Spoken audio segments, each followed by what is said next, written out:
Este es podcast en vivo. Se va a caer. Buenas tardes, hermanos. Esta pregunta es para el pastor Carlos. Y primero darle las gracias a todos por haber presentado tantas cosas y tan de buena ayuda para nosotros, ¿verdad? Pastor Carlos, ¿qué nos recomienda a los jóvenes aquí presentes que estamos buscando un futuro, nuestra futura esposa? ¿Qué nos puede recomendar? Excelente pregunta. Les va a ayudar a todos, seguro. Gracias.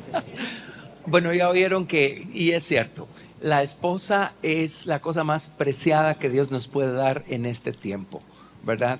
Así es que con quién nos vamos a casar es algo muy importante. Una decisión de ese tipo obviamente nos obliga a depender de Dios, ¿verdad? Para hacer la mejor elección. Si Dios lo dejara en manos nuestras y nos dejáramos mover únicamente por nuestra humanidad, solo usaríamos parámetros naturales, nos fijaríamos en cosas temporales como la belleza física y ese tipo de cosas. Y no que no sean importantes, pero al final de cuentas, uno no se casa con la apariencia de la otra persona, uno se casa con la naturaleza, la esencia de lo que la persona es, ¿verdad? La apariencia pues va a estar allí por unos años, pero todos vamos a ser viejitos arrugados algún día. Así es que esa apariencia ya no va a estar. Entonces obviamente nos vamos a casar con algo más profundo que solo con una apariencia. Entonces, en primer lugar, dependan de Dios, pídanle a Dios, ¿verdad? Cuando mantenemos viva nuestra relación con Dios, aprendemos a oír su voz. Es fácil saber cuando Dios nos está hablando. Entonces oremos todo el tiempo y entre nuestras oraciones digámosle: Señor, yo me quiero casar, tú tienes que haber puesto ese deseo en mi corazón, si no, no te lo estaría pidiendo. Te pido, Señor, que me dirijas a la persona correcta. Cruza mis caminos con la persona correcta. Entonces empecemos de esa manera, ¿verdad? Dependamos de Dios. Señor, hazme saber cuando yo me encuentre con la persona correcta y hazme saber cuándo va a ser el tiempo correcto también, porque hay un tiempo para todo, ¿verdad? Alguien lo mencionaba, necesitamos madurez emocional. Marcos, madurez emocional, madurez espiritual, madurez financiera también cuando llega el momento. Esos son parámetros. Y entonces, si se lo hemos pedido a Dios y de veras estamos caminando con Dios, tengamos la confianza de que Dios nos va a ir dirigiendo a la persona correcta. Si un muchacho está buscando a Dios y caminando con Dios, en ese camino va a encontrar a la chica que está buscando a Dios y caminando con Dios. Sus caminos se van a cruzar porque al final es uno y el mismo camino por el que están caminando, ¿verdad? Ahora, si uno quiere a una chica que no está caminando con Dios, o uno no está en el camino, o uno de repente se desvía y se va a dar su vueltín por allí, ¿verdad? Entonces, eso no nos conviene. Mantengámonos en el camino, y es a alguien que está en el camino a la que Dios va a poner en nuestra vida para que nos casemos con ella. Entonces, esperemos en Dios, y si todas las señales están indicando que por ahí hay una candidata, si de veras hemos puesto en Dios nuestra confianza y nuestra esperanza, yo diría, sigamos adelante. Seguro que tiene que ser más o menos por allí la cosa, ¿verdad? Pero si con toda honestidad estamos buscando a Dios y estamos buscando al Señor para que Él nos guíe, nos dirija y conduzca nuestra vida, ¿verdad? Así es que confiemos en Dios, y pues Dios va a dirigirnos. ¿Se acuerdan? En Proverbios dice: fíate de Jehová de todo tu corazón, no te apoyes en tu propia prudencia, reconócelo en todos tus caminos y Él enderezará tus veredas. ¿Sí? Eso es más o menos en términos generales. ¿De acuerdo? Buenas tardes y muchas gracias a todos por sus disertaciones. Quería preguntar al pastor Carlos, en Números 30, cuando nos hablaste, decía lo de anular el voto, que digamos en mi caso yo tengo 2 hijas y mi esposa, y la verdad que me dio un poquito de miedo eso, ¿verdad? Porque ¿cómo debo entender esa cosa de anular el voto de ellas? Miren, pasa, y en el Nuevo Testamento se mencionan casos. Pablo es muy práctico y menciona casos, por ejemplo, en donde ella es creyente y él no, ¿verdad? Entonces dice cosas muy prácticas. Dice, si él no es creyente y ella sí, pero él insiste en seguir viviendo con ella, dice, pues sigan viviendo juntos. Y dice, la mujer con su conducta se puede ganar al marido tarde o temprano. Pero también a veces pasa en hogares en donde el esposo o el papá no entiende estas cosas y de repente la esposa o las hijas quieren consagrarse de una manera más profunda al Señor y empiezan a descubrir, pues aquí hemos enseñado a lo largo de los años los votos de separación que uno puede y realmente debe ir haciendo si uno está creciendo y madurando.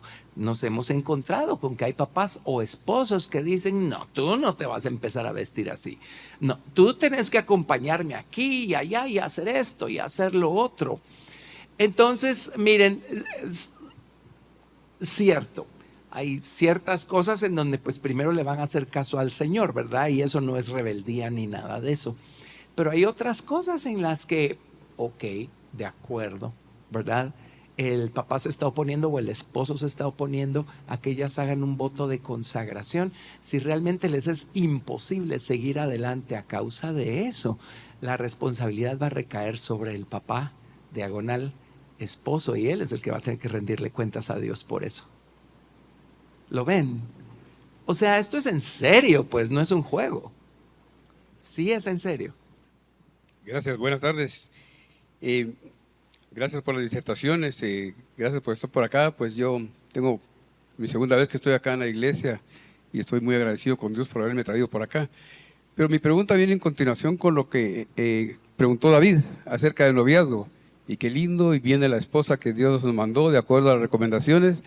Pero luego empieza el matrimonio, pasa una década, 2 décadas, 3 décadas y la vida es dinámica, la vida es cambiante, pasa la luna de miel, vienen los hijos y tantas cosas que suceden, el trabajo, las presiones, la rutina y todo. ¿Qué pasa en un momento cuando los matrimonios viven esos conflictos y en un momento, por ejemplo, estamos hablando aquí como varones, vemos que nuestro cónyuge se está quedando atrás? Por miles de razones, ya no quiere mucho las cosas de Dios, ya ha perdido frialdad en el matrimonio y uno como varón sí sabe que hay que rescatar ese matrimonio, pero nuestra esposa está desanimada e incluso hasta quiere ya terminar con la relación. Entonces la pregunta concreta es, ¿qué debemos hacer nosotros si nosotros como varones sabemos que en realidad tenemos que seguir con ese matrimonio que es el mandato a pesar del desánimo que tiene nuestra esposa? Es para mí también, ¿verdad? Sí, para Marco el pastor. Marco puede ayudar con estos temas también. Pero miren, hay varias cosas allí. Recuerden, y se acuerdan que dice, andad con ellas sabiamente o conforme a inteligencia, a entendimiento, lo leímos. Una de las cosas que el hombre tiene que saber es que la esposa en algún momento de su vida va a entrar en el periodo de la menopausia. Y muchos hombres o no lo quieren creer o no lo quieren aceptar o no están muy seguros si sea eso. Y ustedes saben, vienen unos cambios hormonales tremendos y a algunas mujeres les afecta de una manera y a otras de otra. Entonces, como estamos hablando aquí entre familia, el esposo tiene la harta obligación de ayudarla y de soportar todo lo que necesite y de esperar con paciencia todo lo que necesite esperar y ayudarla en el proceso, ¿verdad? Lo que pasa es que hay algo, ahora yo no sabía que esto existía hasta que un día tuvimos un caso. Al hombre le da la andropausia, no sé si sabían eso. Y los señores se ponen inaguantables. Y a veces coincide con la época de la menopausia de la mujer. No le da a todos los hombres, pero sí pasa y también existe, es físico, pues no es nada más un problema mental. Entonces, a veces coincide que la mujer está con estas batallas hormonales y al hombre le entra la crisis de la mediana edad y empieza a querer creerse quinceañero. Y empieza a querer evadir el hecho de que ya está envejeciendo y de repente empieza a querer actuar como patojo, ¿verdad? a veces coincide y por eso los conflictos, ¿verdad? Entonces, ambos tienen la obligación delante de Dios de edificar su hogar. Pues esta plática no es para las damas, pero ellas tampoco pueden dejarse gobernar y abandonar porque tienen una situación hormonal. Sí tienen la responsabilidad también de pues hacer lo que deban, médicamente hablando y emocionalmente hablando, y agarrarse de Dios y prenderse de Dios y hacer su parte que les toca. Pero al final el hombre es la cabeza de ese hogar, entonces al hombre le toca agarrar el timón y hacer lo que deba, como les dije, ayudar a su esposa y todo, ¿verdad? Salir corriendo y quejarse, eso es de cobardes. Amén. Y Dios sabía que a la esposa le iba a dar la menopausia en cierta época de nuestra vida matrimonial. Entonces Dios espera que sea una de las tantas responsabilidades que uno asume. Entonces a uno le sigue tocando la responsabilidad de agarrar la batuta, de agarrar el timón de ese barco, ayudar en lo que sea, fortalecerse uno en Dios. Lo que pasa es que a veces igual esas cosas agarran al esposo no muy espiritual que digamos tampoco, ¿verdad? Entonces eso no nos conviene. El esposo necesita fortalecerse en Dios, buscar a Dios, buscar ayuda médica, lo que sea, y seguir adelante y ser paciente durante ese periodo, pero no tiene que buscar ninguna otra opción más que la de pues seguir adelante y buscar otra vez la armonía. ¿De acuerdo? Espero estarme explicando con esto. Pero nuestra responsabilidad es edificar ese hogar y llegar hasta que la muerte nos separe, ¿verdad? Amén. Si hay problemas y son muy serios, hay personas. Está el Ministerio Internacional de Matrimonios. Maco y Nancy son los directores aquí en Guatemala. Hay recursos, hay gente que nos puede dar pláticas, y a veces vamos a descubrir cosas o causas que eran muy básicas, pero nos estábamos nosotros haciendo muchas bolas con el asunto, ¿verdad?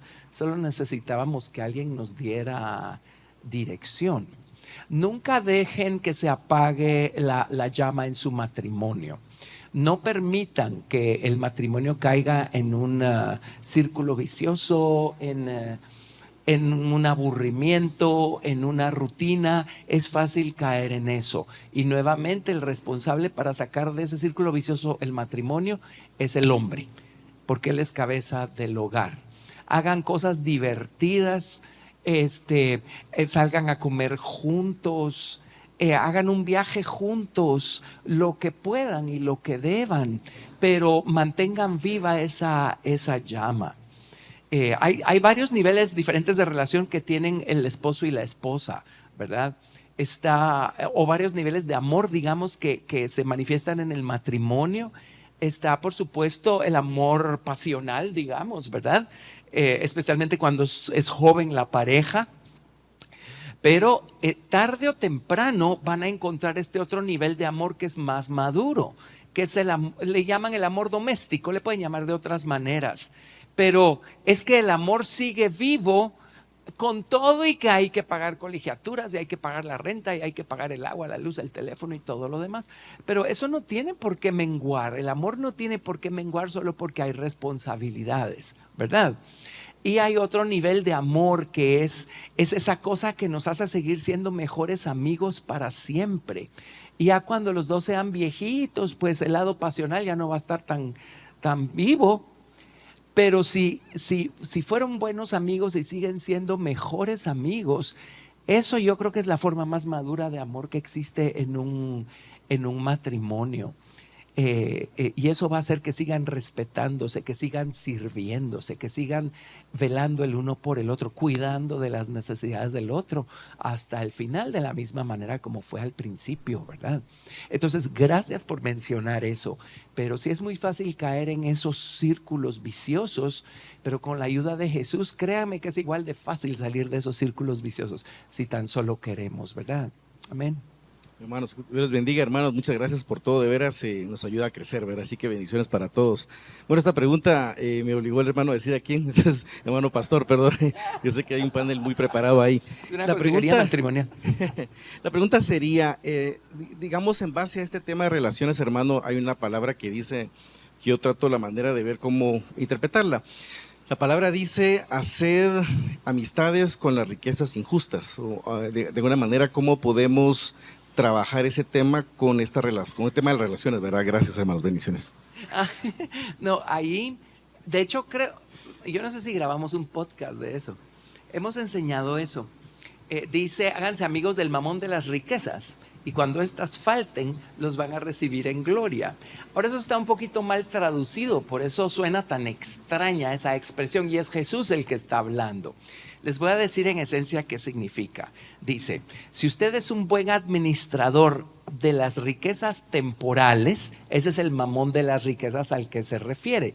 Y ser amigos del mamón de las riquezas es ser buenos administradores, usar bien el dinero, usarlo como se debe.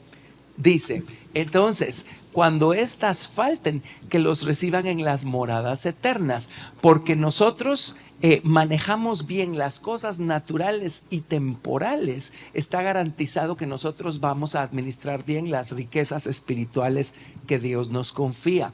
En ese contexto y en esa historia, Jesús añadió, si somos fieles con lo ajeno, Dios nos va a confiar lo propio. Y dice, si somos fieles con las riquezas temporales, Dios nos va a confiar las espirituales. Ese es el principio ahí, ¿verdad? Por eso sí, y eso viene a todo lo que oímos acá. Y creo que el pastor Eric lo mencionó al principio. Sí es cierto que la manera como nos movemos en este mundo y manejamos las cosas temporales, sí tiene un efecto y sí afecta nuestra vida espiritual. O sea, no hay un divorcio entre nuestra vida secular y nuestra vida espiritual. No hay un divorcio. Son lo mismo y uno sí se ve afectado por el otro, ¿verdad? Amén. Pregunta para el hermano Douglas. Sí. El hermano Douglas estaba enseñando acerca de las amistades, de la hermandad, pero mencionó una cosa ahí que dijo los amigotes. Y me parece interesante y quisiera traer a colación una pregunta porque a lo largo de que el Señor nos ha permitido trabajar y servir con algunas personas, nos hemos dado cuenta que esa es una parte que afecta mucho. Y creo que los pastores que están acá pueden dar testimonio también de que es cierto lo que la Biblia dice, que las malas compañías corrompen, ¿verdad? Y traen este tipo de cosas. Entonces, hermano Douglas, quisiera pedirle un consejo que pueda ser útil para todos nosotros, respecto a cómo manejar a estos amigotes que en realidad lo único que hacen es inducirnos a cosas que no es correcto. Y digo eso porque a veces somos muy orgullosos y queremos decir todo el tiempo, no, yo sé cómo manejar eso, yo sé hasta dónde decirle que no a las personas, yo sé hasta dónde decirle que no a mis amigos, sé hasta cuándo decirles que sí o que no, ¿verdad? Y en realidad nos meten en muchos problemas. Entonces, hermano Douglas, un consejo por favor sobre cómo manejar correctamente a los amigotes, en este caso, ¿verdad? Si es que los hay. Gracias. Bueno, hermanos, ese es un buen tema, ¿verdad? Yo creo que en mi experiencia, yo les puedo hablar de mi experiencia. Yo sí tuve amigotes y amigos, así que uno se espanta a veces de las historias que uno puede escuchar, y mis hijos ya han escuchado algunas y se quedan así, wow. El Señor, en mi experiencia, me apartó totalmente, o sea, me separé totalmente de ellos, y ellos me lo reclamaron. Incluso a mi esposa le reclamaban, la insultaban, y le decían, tú nos quitaste a nuestro amigo. Y fue así tan serio que sí le insultaban, con palabras así, oeces y todo. Yo me aparté, y sí me dolió, porque sí los quería un montón, los quiero un montón. Pero sí hay una parte importantísima donde nos tenemos que santificar. La palabra santificar quiere decir apartarse o estar apartado. Y son cosas que nosotros tenemos que entregarle al Señor si queremos realmente o amamos o queremos aprender o amar al Señor. En mi caso así fue. Les puedo decir que después de casi un poco más de 30 años, ya llevo 31 años de ser cristiano, el Señor sí me dijo un día, es hora de regresar. Pero tal vez porque yo ya estaba bien cimentado y fundamentado en la fe. Yo ya sabía que de esta no había vuelta y nadie, ya tenía suficientes experiencias para que esas cosas tan sencillas como que tenés que tomarte un trago y tenés que hacer esto y tienes que hacerlo, eso ya no me afectaba. Entonces yo ya pude regresar y tengo un hermano, amigo de esos tiempos, que también es uno de mis amigos entrañables, y a él mismo también el Señor le habló casi al mismo tiempo. Y hablamos, nos sentamos a almorzar un día y dijo, mira, fíjate que orando me dijo que llamara a tal persona. Fíjate vos que yo estaba orando por la otra persona que es del mismo grupo. Y empezamos a relacionarnos otra vez con ellos. A tal grado que ya algunos de ellos, ya un par de fallecieron, pero ya algunos están incluso llegando a la iglesia. Entonces, el Señor es importante que primero en nuestro caminar hay una parte muy débil en la cual nos tenemos que apartar. Pero en el momento que el Señor nos muestre y el Señor nos diga, no es por nuestra propia decisión y nostalgia que nosotros vamos a regresar a ellos. Es más, van a haber momentos de crisis y necesidades de ellos donde sí vamos a tener esa gran oportunidad de poderles mostrar lo que el Señor ya ha hecho en nosotros en tiempos de necesidad. Tenemos que estar ahí, y eso lo he vivido también con estas personas. Y cuando están en tiempos de necesidad, donde tienen problemas económicos o problemas de cualquier índole, ahí, miren, a mí me ha tocado hasta pagar fianzas por algunos de ellos, para que los saquen de la cárcel. Pero el Señor yo tengo que ir a pagarle por la tontera que hizo. Sí, anda. Y he tenido que sacar dinero de la bolsa y decirle, mira, aquí está la fianza para que salgas. ¿Verdad? Y eso no se les olvida. ¿Verdad? Y algún par de ellos me dicen, mira, es que no sabía a quién llamar, solo sabía que vos ibas a responder. Y nunca hablamos, pero él me llamó a mí el día que estaba en la cárcel y yo fui por él y pagué la fianza y le di el dinero al pagar lo que tenía que pagar. Entonces, simplemente dejemos que el Señor nos guíe, y en el momento preciso el Señor nos va a mover hacia dónde tenemos que caminar, o apartarnos totalmente de esas relaciones que de plano no nos traen nada bueno, y en el momento de regresar vamos a estar bien cimentados, pero hasta que el Señor nos lo diga. Amén. Buenas tardes a todos, gracias por las enseñanzas. Yo quería hacer la consulta, un poco en línea de lo que usted estaba mencionando.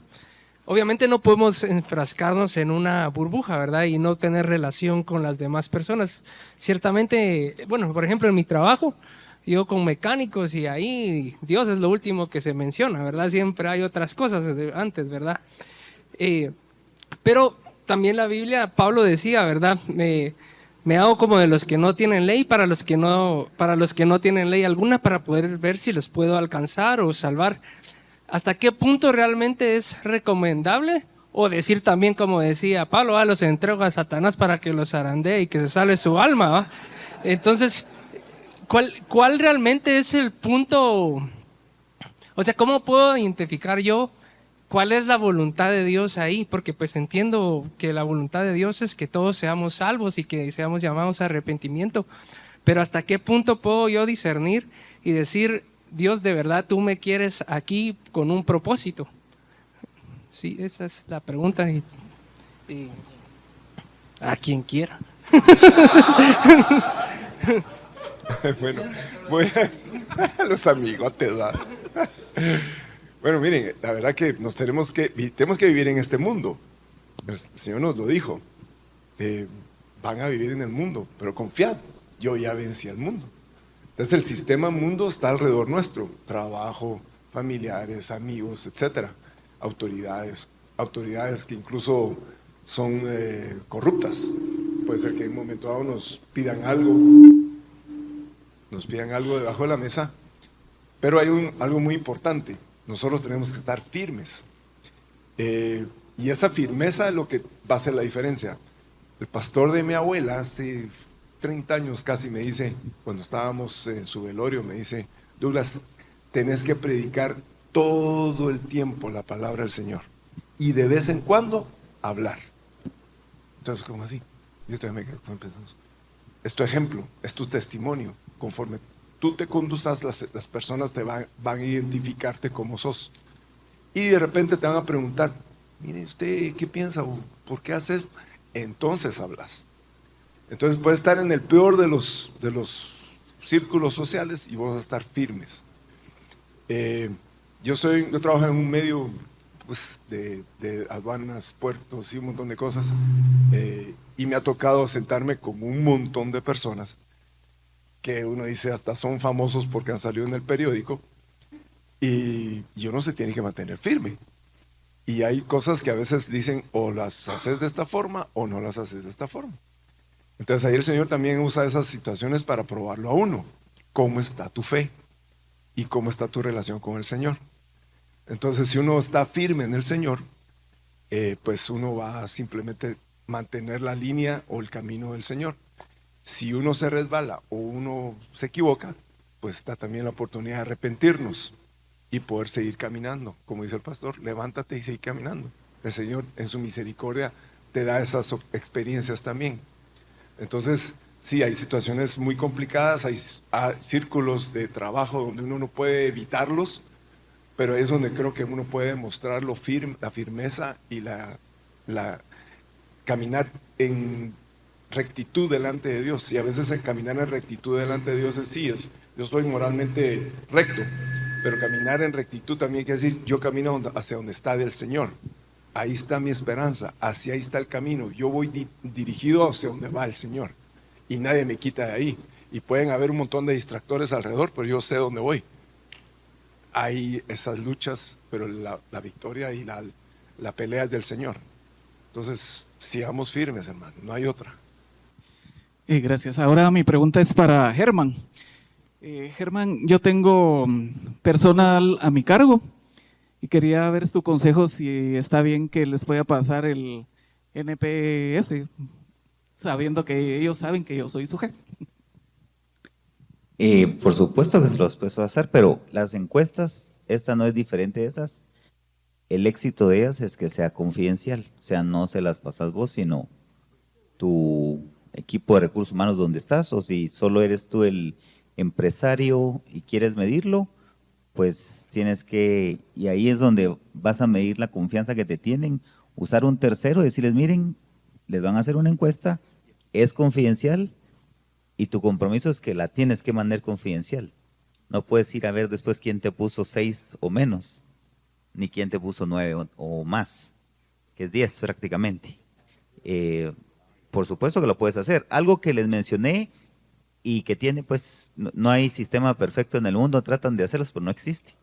Solo Dios es perfecto. Personalmente el NPS es una prueba muy ácida que con grupos pequeños te puede asustar, pero pues es una medición. Al final, como mide eso, es los que son tus promotores son los que te den 9 y 10. Los que te dan 7 y 8 no cuentan. Y de 6 para abajo son detractores. Entonces es una prueba dura y si uno dice yo de verdad quiero trabajar, el número per se no te va a decir nada más que tanto tienes que mejorar. Y la meta te la pones tú, cada quien. Entonces, por ejemplo, esa medición a grandes empresas y en el estándar mundial, clase mundial dice si sacas NPS como empresa o a tus empleados o como sea, 80, eso es clase mundial. 80, eso es bien alto. Porque el score viene de menos 100 a más 100. O sea, sí puede haber alguien que saque menos 100. Eso es que todos fueron detractores. Todos le pusieron 6 o menos. Y uno dice, 6 es 60. Ah, con 60 ganaba. Aquí no. Aquí con 60 se pierde. Es una medición dura. Pero cuando uno quiere mejorar, pues, por supuesto. Hola, ¿qué tal? Yo tengo 2 dudas. Una para el pastor Carlos y otra para Douglas. Para el pastor, pues, uno escucha de todo, ¿verdad? Y parte de su testimonio es de que Dios le dijo a usted que Dios le iba a dar su esposa, ¿correcto? A mí se me dio, pues, una palabra similar, pero como uno escucha de todo, pues, ¿quién elige? ¿Uno o Dios? ¿Verdad? Y para Douglas me pasó también igual, que hubo un tiempo en donde el Señor pues me apartó de de amistades, de personas que yo quería mucho y con las que yo convivía, y me dejó solo. Y últimamente, pues, las personas que me han hablado, pues, son estos amigotes, ¿verdad? Son nuevos amigotes, ¿verdad? Y yo no los busco, ellos son los que me buscan. Entonces, digo yo, está mal, está bien, y yo lo que trato de hacer, pues, siempre es hablar de Dios y ellos son los que me buscan y a veces se desahogan conmigo y todo lo demás, pero siempre tengo discusiones con, con mi estimada madre porque tenemos ¿cómo decirlo? Un choque ahí de opiniones en si está bien o mal juntarnos con gente que no es creyente, pero que lo busca, pues en este caso son personas que están como, no sé, tratando de buscar ese algo que tenemos nosotros, ¿no? Entonces, esas dos son. La primera, tengan cuidado, jóvenes solteros, con profecías de que el Señor me mostró que te vas a casar con la fulanita. No le hagan mucho caso a eso, se los digo por años de experiencia. Sí, no le hagan mucho caso a eso. Muchas veces no es de Dios. Solo es la emoción de la persona o una impresión que tuvo o algo así. Entonces, si alguien se los dijo, échenselo en el bolsillo, déjenlo por ahí en algún lado y sigan caminando. Si sí salió, pues qué bueno. Pero en la mayoría de casos nunca ha funcionado. Se los digo ya después de cuántos años, ¿verdad? Lo que tienen que hacer es lo que dije cuando preguntó David. Deberás poner delante de Dios el asunto, ¿verdad?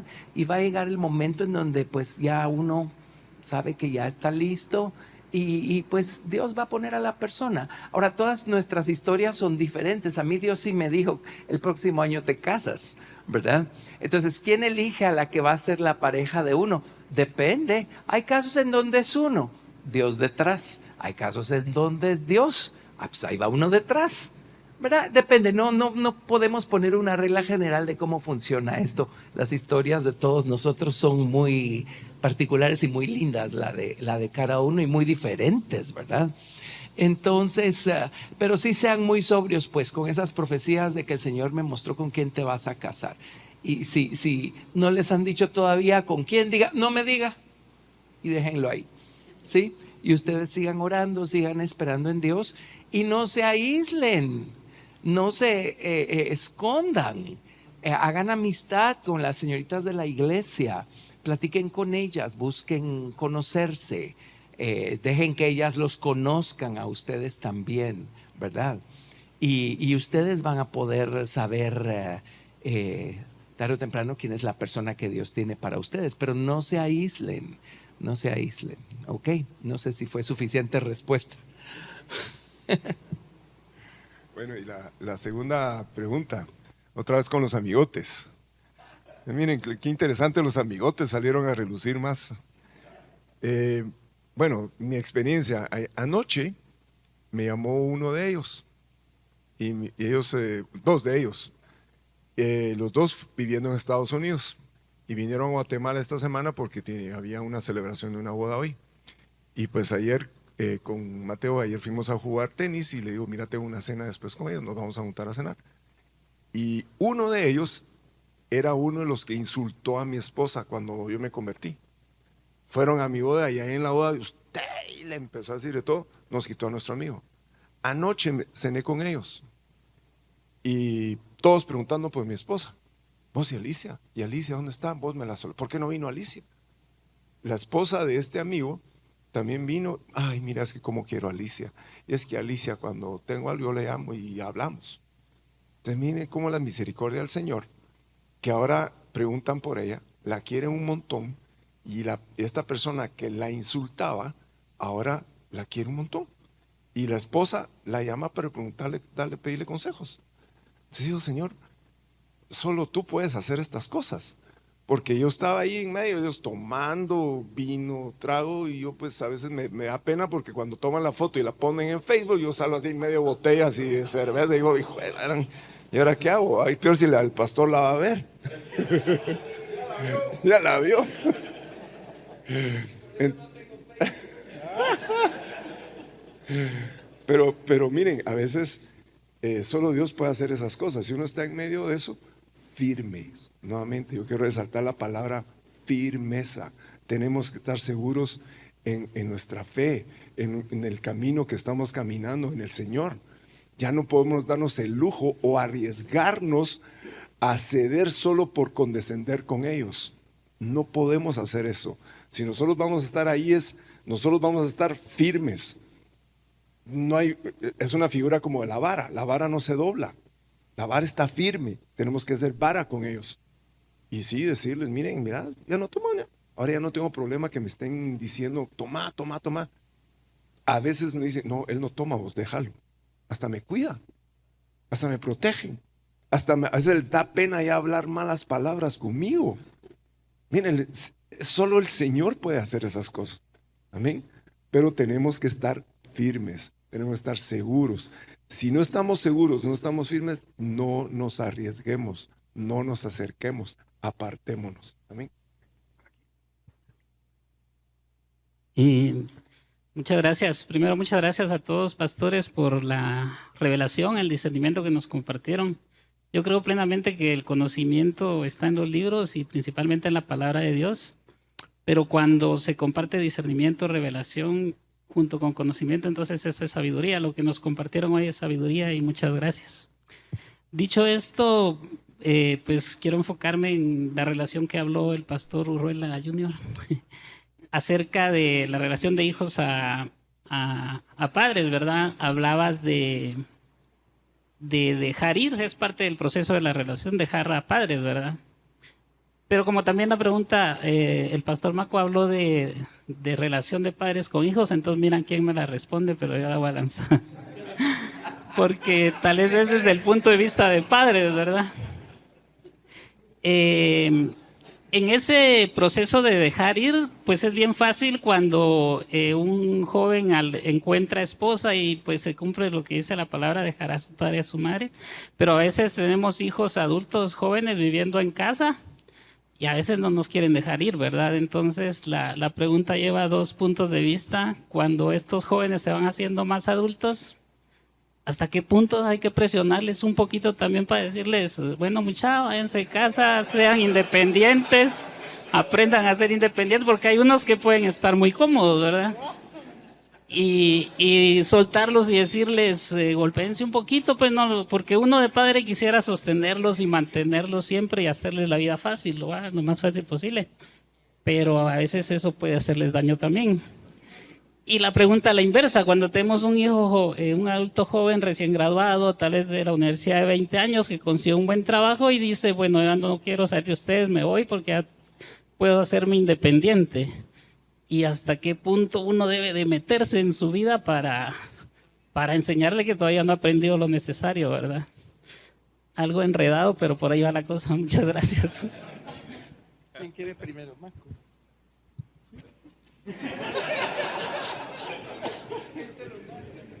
Bueno, tal vez ahí, Víctor, estás hablando de dos casos, ¿verdad? Y los dos son como extremos, ¿verdad? Opuestos. Como dijiste, lo ideal no es ninguno de los dos. En el caso de que el hijo no se va, pues depende hasta qué edad tenga, creo yo, ¿verdad? Porque sí hemos sabido de patojos que tienen 30, 35 años y siguen en la casa. Sí. Sí, y aquí en nuestra cultura en Estados Unidos se van a ir al high school y después ya no quieren regresar a la casa. ¿Y los papás? Los papás mismos los quieren que se vayan como que ya es hora de soltar la carga, ¿verdad? En cambio aquí también pudiera ser, habría que analizar el caso, que tampoco queremos que se vayan, entonces por eso no se van. Tienen casa, tienen carro, tienen agua, luz, comida, el hotel está abierto 24 horas, bed and breakfast, ¿verdad? Todo listo. Entonces se vuelve muy cómodo. Entonces tal vez no quieren ir. Habría que analizar un poco la situación porque es un poco complicado al hijo que está ahí. ¿Cuál es la motivación por la cual está él ahí? ¿Qué visión de vida tiene? Y si habría que indagar un poco, creo que es bueno hablar con ellos por la visión que él tenga. Nosotros con nuestros hijos desde pequeños o medianos siempre les hemos dicho, bueno, cuando ustedes tengan su hogar, cuando tengan su casa, Eso va implícito que estamos esperando que un día se casen y se vayan, ¿verdad? No porque queremos que se vayan ya, pero ya, por favor, nada. No, como cuando terminamos la universidad, ya, terminamos de pagar la U, ¿verdad? Pero ¿cuál es la visión de vida que tienen? Eso es lo que habría que indagar. A veces los hijos, si no han tenido un buen modelo de casa, no quieren casarse, porque piensan que van a ir a sufrir ¿para qué me voy a ir a tener la vida que yo tuve aquí? Ay, no, prefiero seguir solo. Y puede ser que eso sea que retrase. Pero creo que si papá, aquí tal vez viene el punto de papá y mamá estar de acuerdo sobre la situación que se está viviendo en la casa. Y en algún momento sí hablar con el hijo, ¿verdad? El hijo, ¿cuál es tu visión de vida? ¿Verdad? ¿Hacia dónde van? Porque pasa mucho a veces los patojos pueden quererse casar muy tarde, pueden querer tener hijos más tarde, ¿verdad? Pero ¿qué si vienen siendo padres bien tarde? Y ya cuando sienten ya están algo cansados, ¿verdad? Para estar criando niños. O sea, me refiero a 38, 40 años, ya como que la época debería ser un poco antes. Entonces yo creo que siempre habría que exhortar y analizar. Y con el hijo que quiere volverse independiente e irse, habría que ver también cuál es la intención detrás de todo eso. Y muy probablemente hay que dejarlo y hay que soltarlo, ¿verdad? Y si él quiere ir, que vaya y que pruebe, pues, ¿verdad? Pero yo creo que siempre esto de la comunicación es de instar a tiempo y fuera de tiempo, ¿verdad? Hablar, por eso hablamos mucho del tiempo, ¿verdad? De comunicar y decir, mira, si te vas puede pasar esto y esto y esto, si te quedas pasa esto y esto, ¿verdad? Porque no podemos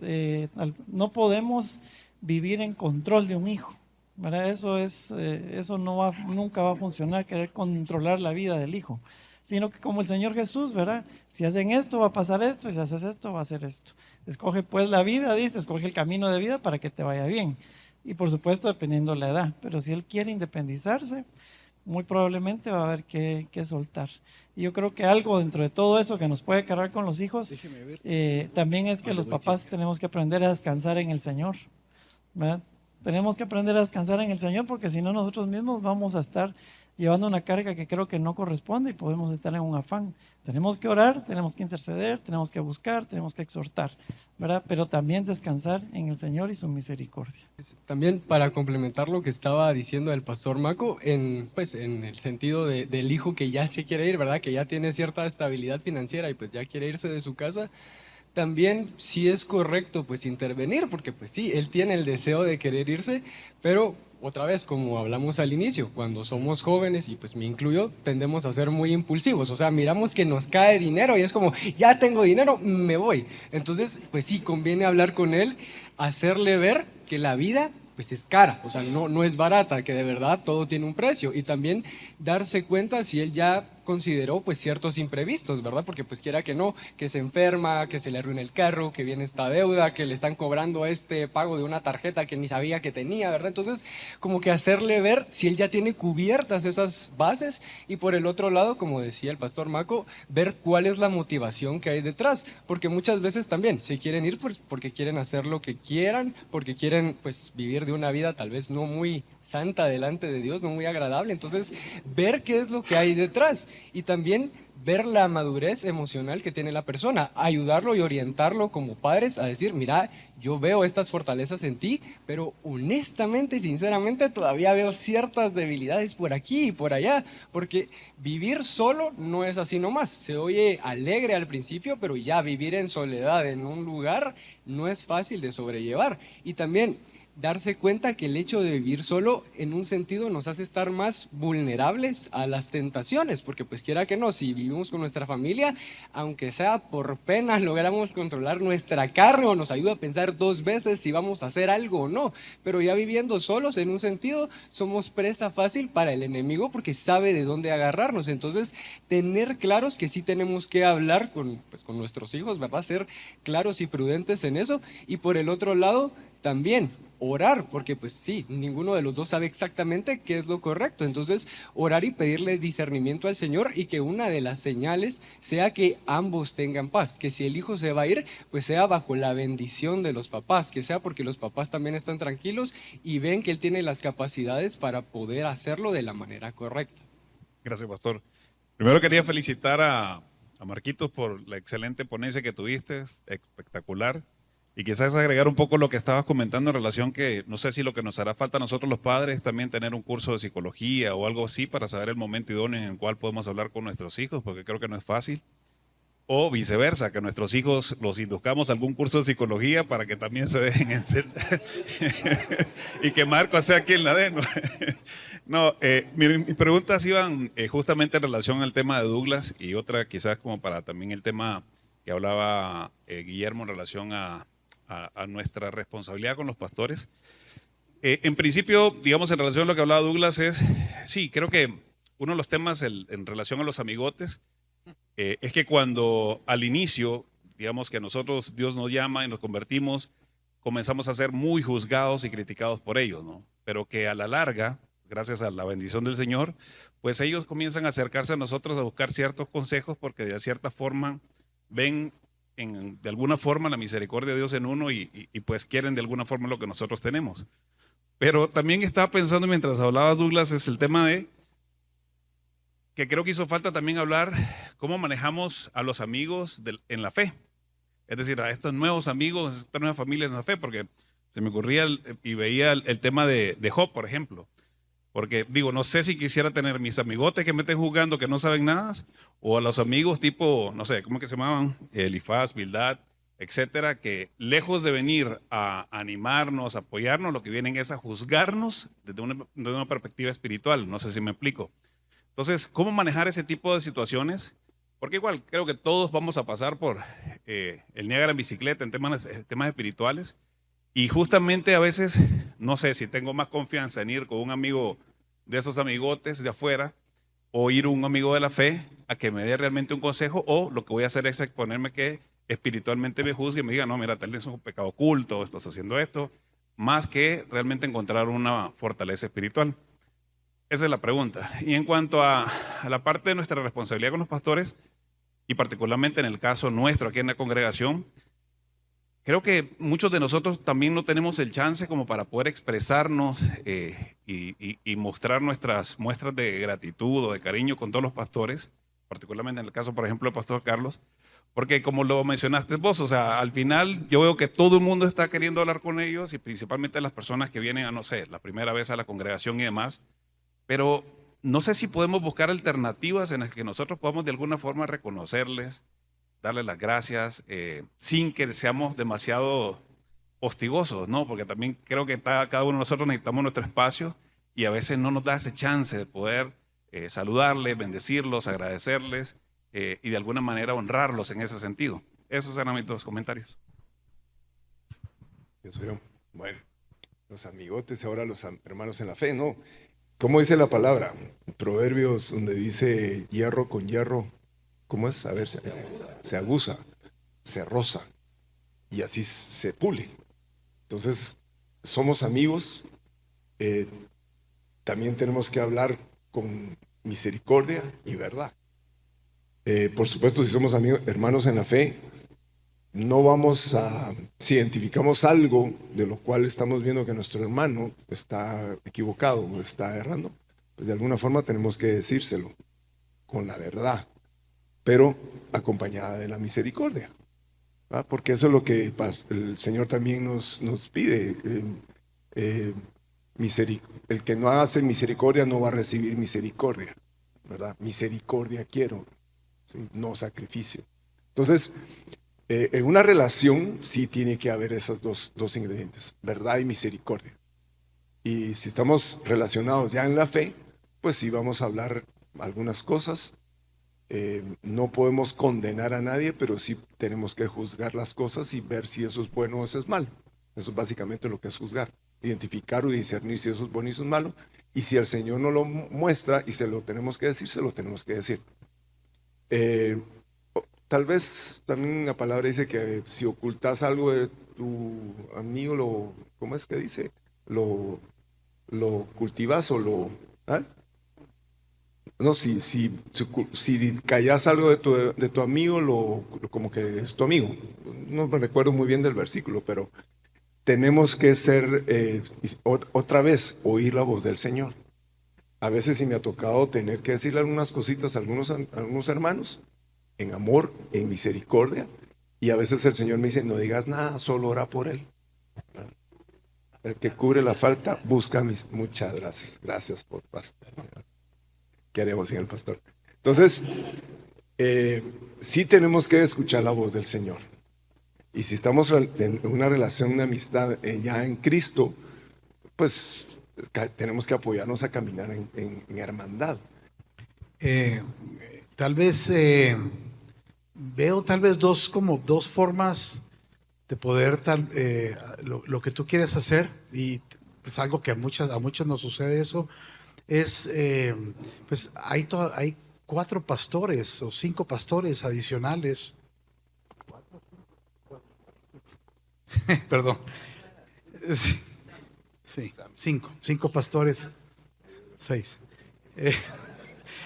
Creo que podrían acercarse a uno de los pastores y tal vez transmitirle lo que está en tu corazón hacia ellos, para que ellos puedan transmitírselo después al pastor, si es directamente hacia el pastor. ¿Sí? Eso podría ser una alternativa.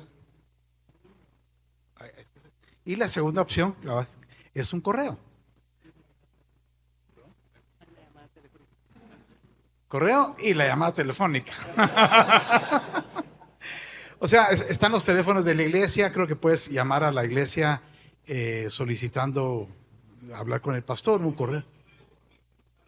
Sí, excelente. Buenísimo. Es para todos realmente. Yo creo que todos tenemos la opción de poder llamar a la oficina. Si quieren pedir una cita, si hay oportunidad, también podría ser una opción. Y lo otro es el correo. El correo en la iglesia, pues tenemos un correo. Ellos tienen un correo donde pueden trasladar ustedes el deseo que ustedes tengan. O bien también están los pastores, ¿verdad? Hay 5 o 6 pastores que pueden acercarse a ellos para poder hablar con ellos y transmitir lo que ustedes deseen también. Amén. Generalmente, cuando suena el teléfono y atendemos una llamada, es porque hay una necesidad de consejería o alguna situación que nos están pidiendo resolver, y para eso estamos. Pero les voy a exponer un poquito mi naturaleza carnal humana. Cuando llaman por teléfono y hablamos, y la llamada es para compartirnos lo que la palabra hizo por quien nos esté hablando el domingo, o para dar las gracias porque le salvó la vida algún principio espiritual, ay, no saben el bálsamo que es. Sí, y esto se lo aprendí yo a la doctora Hicks, porque uno es demasiado espiritual como para considerar esas cosas. Pero ella respondía, me animan mucho sus palabras, gracias por compartirlas conmigo. Entonces yo pensé, sí se vale decir eso, porque es la verdad. Entonces yo ahora lo digo, y el pastor Hicks lo partió una vez y ahora lo hace también. Cuando alguien escribe para agradecer, o una llamada telefónica, yo en serio les digo, no saben cuánto me anima a oír lo que estoy oyendo. Quiere decir que lo que estamos enseñando fue puntual, fue efectivo, obviamente Dios estaba detrás, y eso nos ayuda a nosotros a vencer al Leviatán, que todo el tiempo está detrás diciendo, a nadie le interesa lo que estás diciendo, nadie recibió absolutamente nada de lo que dijiste. Es verdad que sí, los que comparten la palabra, es una constante esa batalla, es una cosa increíble, ¿verdad? Entonces, una llamada o un correo electrónico, porque el domingo sí es imposible, ¿verdad? Y el domingo debemos darle espacio a los invitados, a los nuevos, pero entre semana. Una comunicación de cualquier tipo de veras es un bálsamo, es una bendición tremenda. Muy buenas tardes a todos, y bueno, principalmente quiero agradecerles a todos por las enseñanzas que nos dieron el día de hoy. La pregunta que tengo es para Marquitos. Perdón que te diga Marquitos, pero lo que pasa es que tanto tiempo de conocerte, pero realmente muy, muy valiosas las enseñanzas que nos diste el día de hoy. Y mencionaste ahí a un psicólogo, no sé si escuché bien, el doctor Spock, una cosa así. Sí, es Benjamin Spock.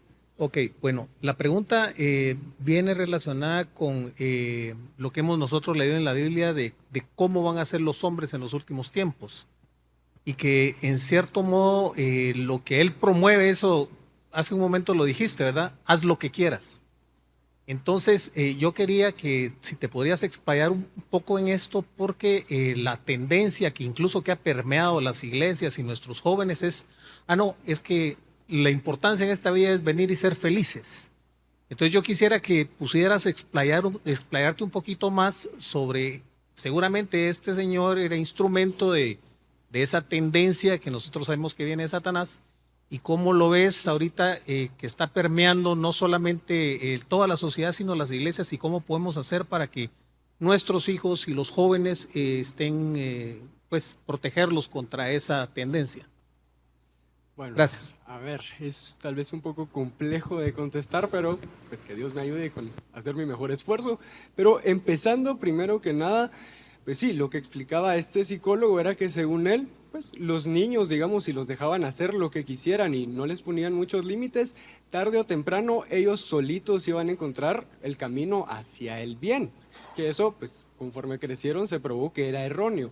Ahí es donde explicaba que precisamente vieron que eran personas más egoístas, muy centradas en sí mismas, en las relaciones de pareja, pues no les funcionaba porque la pareja necesitaba algo y era como, pues, tus necesidades no son mi problema, media vez tú me servís, estamos bien, pero lo que tú querrás, servite tú, mira cómo lo resolves tú. Entonces, quiera que no, ahí fue donde probó pues que su teoría era errónea, pero esto ha permeado también en las iglesias porque pues tristemente en algunas tal vez se cometieron abusos y a lo mejor se fueron al otro extremo donde era aquí me hacen caso porque lo tienen que hacer porque yo lo digo, y pues no se basaban en la palabra de Dios y no se basaban en lo que Dios le estaba pidiendo a las autoridades. Entonces, quiera que no, muchas veces lo que pasa es que si estamos en un lugar donde nos aprietan demasiado, erróneamente la tendencia humana es pensar, bueno, entonces esto de los límites estaba mal por completo, entonces lo correcto tiene que ser que no haya nada, cuando realmente lo correcto es que hayan ciertos límites. O sea, si nos fijamos, Dios en la Biblia, en la palabra, nos deja su ley moral, donde hay un montón de cosas a las que dice no, pero también hay muchas a las que dice sí. Entonces, si nos fijamos realmente, a ver, ¿qué ejemplo podría poner? Como una caja de arena, si lo podemos ver así. Es cierto, la caja de arena pues tiene un principio y un final, pero tiene cierto espacio libre para que nosotros nos podamos mover en eso. Entonces, realmente esos son los límites. Nos dejan un espacio libre para que nos podamos mover. Y realmente lo correcto sería ir ensanchando, digamos, esos límites conforme vayamos viendo la madurez que tiene la persona. Y pues aquí les voy a poner pues un ejemplo personal. Yo me acuerdo que cuando entré a la universidad, mi papá tenía la costumbre de que siempre que era temporada de exámenes, yo ya sabía que nada más terminaba y era como, quiero ver tus notas. Y yo como, va, ok, te las voy a enseñar. Y bueno, va, si pasaste. El semestre siguiente, quiero ver tus notas, ok, te las enseño, pasaste, ok. Al siguiente, quiero ver tus notas, hasta que una vez no me preguntó y yo me quedé así como, uy, de plano que se le fue, pero qué raro, si él es como un reloj, o sea, él sabe en qué momento pedir las notas, ¿qué está pasando aquí? Y pues sin que yo se lo preguntara, en una ocasión me explicó, yo te dejé de preguntar por tus notas porque como siempre que te las pedía, me las mostrabas y me comprobaste que efectivamente sí estabas yendo a estudiar y sí estabas ganando tus clases, entonces ahora estoy confiando en ti de que si algo malo pasa o algo no está funcionando, tú me lo vas a hacer saber. Entonces eso es precisamente, si nuestros padres o nuestras autoridades ven que nuestra conducta denota cierta rectitud moral, pues ellos solitos van a ir ensanchando esos límites. Pero si por el contrario, nosotros nos vamos al extremo de decir, no me dan permiso, entonces lo voy a hacer debajo de agua, tarde o temprano se van a dar cuenta. Y sin querer lo que va a pasar es que les vamos a dar un motivo para que aprieten más esos límites. Entonces es como jugar al gato y al ratón. ¿Quién tiene la razón? Entonces al final somos nosotros quienes con nuestra conducta podemos ayudarnos a nosotros mismos a que esos límites sean un poquito más anchos. No sé si me doy a entender y si estoy dejando claro el punto. En la institución donde trabajo hay muchos problemas con los jóvenes y tenemos un área de psicología. Entonces lo referimos a los psicólogos y donde hay casos desde que podemos decir leves hasta intentos de suicidio. Entonces lo referimos con los psicólogos. Pero también en otras iglesias he oído que a los pastores les preguntan, miren, fíjense que yo quisiera ir con un psicólogo, ¿quién me recomienda? Y los mismos pastores han dicho, le recomiendo a tal psicólogo. E incluso he sabido psicólogos que están atendiendo a pastores. Mi pregunta concreta es, desde el punto de vista de ustedes, ¿cómo juega la psicología con la parte espiritual, que es lo que estamos hablando el día de hoy? ¿Es correcto ir con un psicólogo y a la par con mi líder espiritual o no? Yo diría que si vamos a ir a un psicólogo, tiene que ser un psicólogo cristiano. Eso hace toda la diferencia. Un buen cristiano que maneje los principios bíblicos. Si a eso le sumamos las herramientas en las que han sido entrenados y las herramientas que tienen los psicólogos para hacer el trabajo de manera más puntual, tenemos, creo yo, una combinación ganadora ahí, ¿verdad? Ahora, si vamos a un psicólogo no cristiano, un psicólogo secular, ¿qué dice la psicología secular? Doctor Benjamin Spock, haz lo que quieras, ¿verdad? No le pongan límites. ¿Saben qué dicen los psicólogos por regla general? Usted no tiene la culpa la tiene su esposa. La culpa la tienen sus hijos, la culpa la tiene el medio ambiente, la culpa la tiene su jefe. Y ahí están totalmente fuera del consejo bíblico. Entonces, si es un psicólogo cristiano, yo estoy de acuerdo. Y uno de pastor, por ejemplo, yo soy arquitecto, a mí pregúnteme de estructuras y diseño y cosas así. Yo no tengo ciertas herramientas y hemos tenido casos en donde hemos visto que esas herramientas serían muy útiles para ayudarlos en esa siguiente jornada después de que les hemos dado la consejería.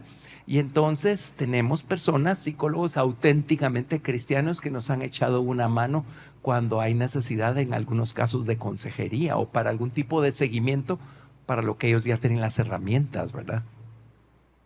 Ok, buenas tardes. A ver, mi pregunta es sobre, yo les voy a dar un contexto un poquito rapidito. Yo estudié desde chiquito en un colegio cristiano, he tenido amigos cristianos desde chiquito, han ido a mi iglesia, asisten conmigo a la iglesia, pero ahorita me he dado cuenta que yo que pasé a la universidad hace 2 años, que yo salí de una burbuja. Yo me di cuenta cómo era el mundo igual que mis amigos.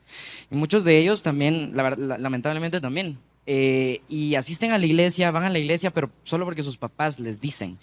Y hablando de los amigotes, me puse a pensar un poco y creo que estos amigos que son hermanos en Cristo, porque sí son mis hermanos en Cristo, también a la vez se podría decir que también son amigotes, porque han caído en diversas cosas del mundo, en diversas tentaciones que solo van a la iglesia porque sus papás les dicen, solo van a la iglesia porque su familia también va a la iglesia. Y yo como su amigo en Cristo y su amigo normal, ¿verdad? También me intereso por ellos y me preocupa mucho el hecho de que ellos no estén bien centrados en el camino y que a veces a mí me jalen a hacer cosas malas a pesar de que ellos conocen la palabra. Entonces, en este caso, ¿cómo podríamos hacerle? Porque ellos conocen de Dios, conocen la palabra, conocen la Biblia, pero actúan de una forma en la que no es y también me jalan a mí muchas veces a hacer cosas que no debo de hacer, cosas totalmente del mundo que han aprendido en la universidad y pues este tipo de cosas. Es la primera pregunta. Voy a hacer la segunda. La segunda es, ¿cómo podemos amar a nuestras amigas mujeres sin caer en la lujuria? Se lo pregunto a usted, Douglas, creo que es. Sí, muchas gracias. Es una etapa muy complicada porque pues les tenés mucho aprecio, han tenido experiencias y ahí vas a tener que tomar una decisión radical y vas a tener que, en tu decisión vas a tener que tomar firmeza, otra vez la palabra firmeza. ¿Qué es lo que pasa? Ora por eso, ponerlos delante del Señor y el Señor te va a contestar. En mi experiencia fue una cosa radical. Me tuve que apartar. ¿Por qué? Porque me estaban causando problemas. Y fue radical en el sentido de que los dejé de ver por tal vez 15 años. Y sí me reclamaron, me protestaron, me extrañaron. O sea, sí fue de tal grado que, como les contaba, insultaban a mi esposa.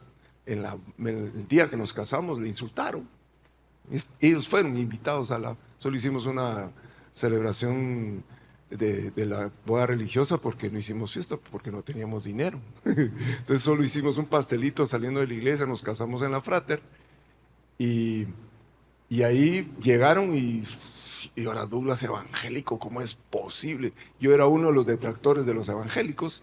Yo era como que miraba a un evangélico mal parado y lo hacía a pedazos y trataba de ver cómo los bulleaba, pues.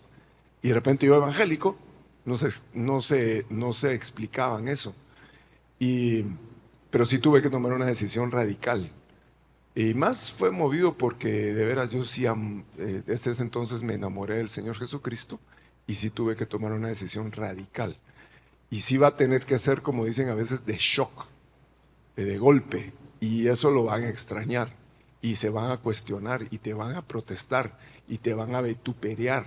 Que es lo que dice la palabra, bienaventurados los que son vituperiados por la justicia, por así, ¿verdad? Entonces, sí, no va a ser fácil, te van a reclamar, te van a decir, pero Dios va a bendecir tu decisión, si es hacia el Señor Jesucristo. Y la siguiente era sobre las chicas. Esta también no sé si la puede contestar usted, pastor, por favor. La siguiente pregunta era, ¿cómo podemos nosotros amar a nuestras amigas mujeres sin verlas con lujuria? Pastor, si solo me puedes permitir una introducción a eso. Hay que orarle al Señor para que tener espacio y saberte manejar con eso, pastor. Sí, el secreto es dejar que Cristo vaya creciendo en nuestro corazón. En Marcos 7:21 habla de 13 cosas que salen del viejo corazón y una de esas es la lujuria, ¿verdad? Así es que esa es natural en todo ser humano. Cuando no tenemos a Cristo, esas cosas nos manejan, nos toman cautivos, ¿sí? Nos esclavizan, nos hacen actuar de esa forma. Cuando Cristo llega al corazón y Cristo empieza a crecer en nosotros, Él empieza a sojuzgar esas cosas de tal manera que ya no nos manejan como antes. En el Salmo 119 dice: mírame y ten misericordia de mí como acostumbras con los que aman tu nombre. Ordena mis pasos con tu palabra y ninguna iniquidad se enseñoree de mí. No está diciendo yo no tengo iniquidad, no, está diciendo porque la tengo te estoy suplicando que me ayudes a que eso no sea lo que me maneje. Entonces, a medida que Cristo va creciendo en nosotros, vamos obteniendo más y más la fuerza, el poder, la capacidad para no dejarnos gobernar por esas cosas, ¿verdad? Ese es el secreto. Y regresando a tus amigotes, ¿cuánto realmente conocen al Señor? ¿Puede una persona que ha tenido una experiencia profunda con Cristo actuar de esa manera? Solo les abren un poquito el corral y se descosen. A lo mejor lo que necesitan es tener un encuentro dramático con el Señor Jesucristo, personal. Ya no cabalgar sobre el testimonio de sus papás, sino ellos tener un encuentro con Cristo. Ese es el secreto, ¿verdad?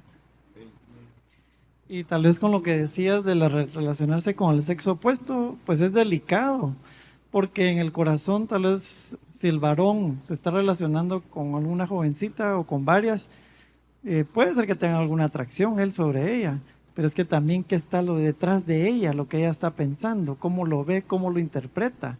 Entonces es delicado porque se puede malinterpretar, pero entonces ya no se puede hablar con el sexo opuesto. No, es que también, ¿verdad? Entonces, si no hablas con ella, nunca vas a encontrar esposa, ¿verdad? Porque a ese lado está, ¿verdad? Esa es la escogencia de ese lado. Entonces, es como con pies de pluma, con pies de plomo, ¿verdad? Con cuidado, respetando las líneas que uno debe ser que respetar, viendo que no se malinterprete cuando no se tenga malinterpretar. Si se está malinterpretando algo hay que retroceder un poco, ¿verdad? Y retraerse, pues hasta que llegue el momento de que vas a crecer en una relación, porque si hay un interés, ¿verdad? Hay un interés y tienes que ir con cuidado. Amén.